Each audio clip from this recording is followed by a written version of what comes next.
This is a special place because it has a lot of the tigers of India. So a lot of the tiger populations within India are in these central protected areas.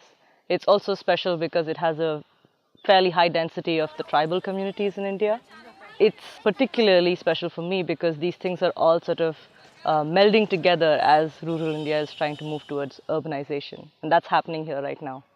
So India has an incredible amount of wildlife, considering that it's a country of 1.2 billion people on an area of land which is 1/3 the size of the United States. With more and more increasing population and urbanization and aspirations for modern lifestyles, there's more and more pressure on the landscape to produce food, to have highways, to have everything we enjoy in modern civilization. So that puts a lot of pressure on the protected areas to maintain the habitat, what little bit of remaining habitat there is for wildlife.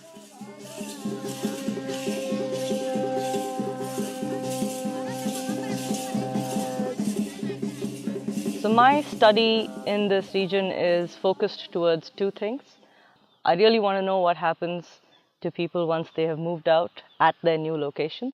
And the second part of this thesis is to look at the pressures that continue to exist on the forests. And so it's looking at conservation at the regional scale, and it's looking at social goals within the landscape. So in terms of social goals at the landscape, I'm particularly focusing on food security.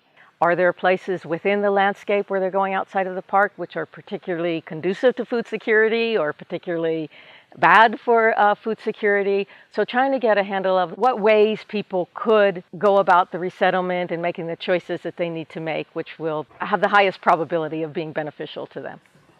And so it might be interesting to see how the analysis of food security actually points out drivers of other changes.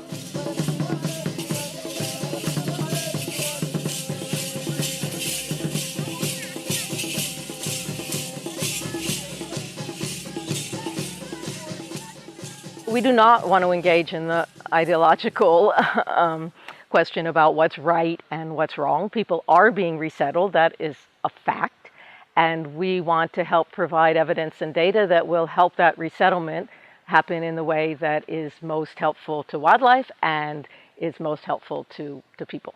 So how do we think about new models of development, new models of creating better lives for people and the ability for them to fulfill their aspirations and maintain this coexistence, which has been so incredible and important for wildlife in India. I try to take an optimistic view of that, and that with thinking through the implications for wildlife and accommodating the needs of wildlife, that it is possible to think of ways to accommodate both the needs of a modern economy and the needs of wildlife.